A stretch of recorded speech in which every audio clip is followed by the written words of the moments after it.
കേരള സാഹിത്യ അക്കാദമിയുടെ സമഗ്ര സംഭാവന പുരസ്കാരം ലഭിച്ച കെ.എൻ. കുഞ്ഞഹമ്മദിന് സ്നേഹാദരം. കോഴിക്കോട് നടന്ന പരിപാടി CITU അഖിലേന്ത്യാ ജനറൽ സെക്രട്ടറി എളമരം കരീം ഉദ്ഘാടനം ചെയ്തു. കെ.എൻ. സാംസ്കാരിക ഇടപെടലുകൾ എന്ന വിഷയത്തിൽ സംവാദവും സംഘടിപ്പിച്ചു. സാംസ്കാരിക പ്രവർത്തകനും പുരോഗമന കലാസാഹിത്യ സംഘം സംസ്ഥാന വൈസ് പ്രസിഡന്റുമായ കെ.എൻ. കുഞ്ഞഹമ്മദിന് ആദരവും കെ.എൻ. സാംസ്കാരിക ഇടപെടലുകൾ എന്ന വിഷയത്തിൽ സംവാദവും സംഘടിപ്പിച്ചു. കേളുവേട്ടൻ പഠന ഗവേഷണ കേന്ദ്രവും പുരോഗമന കലാസാഹിത്യ സംഘവും ചേർന്ന് കോഴിക്കോട് AKG ഓപ്പൺ ഓഡിറ്റോറിയത്തിൽ സംഘടിപ്പിച്ച പരിപാടി CITU അഖിലേന്ത്യാ ജനറൽ സെക്രട്ടറി എളമരം കരീം ഉദ്ഘാടനം ചെയ്തു. വലതുപക്ഷ ആശയങ്ങൾക്കെതിരെ സംസ്കാരത്തിന്റെ മണ്ഡലത്തിൽ നടന്ന വർഗസമരത്തിൽ സജീവമായി ഇടപെട്ട ഒരു തലമുറയുടെ പ്രതിനിധിയാണ് കെ.എൻ. എന്ന് എളമരം കരീം അഭിപ്രായപ്പെട്ടു.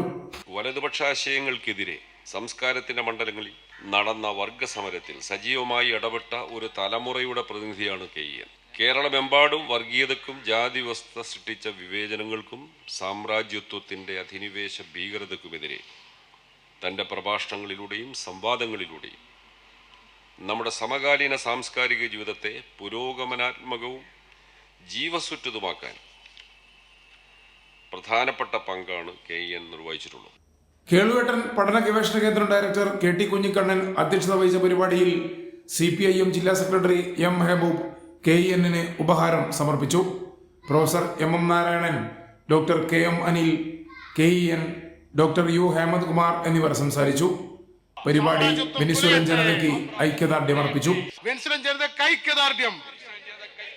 തമ്മാടികളുടെ നേതാവ് കൈരളി ന്യൂസ്, കോഴിക്കോട്.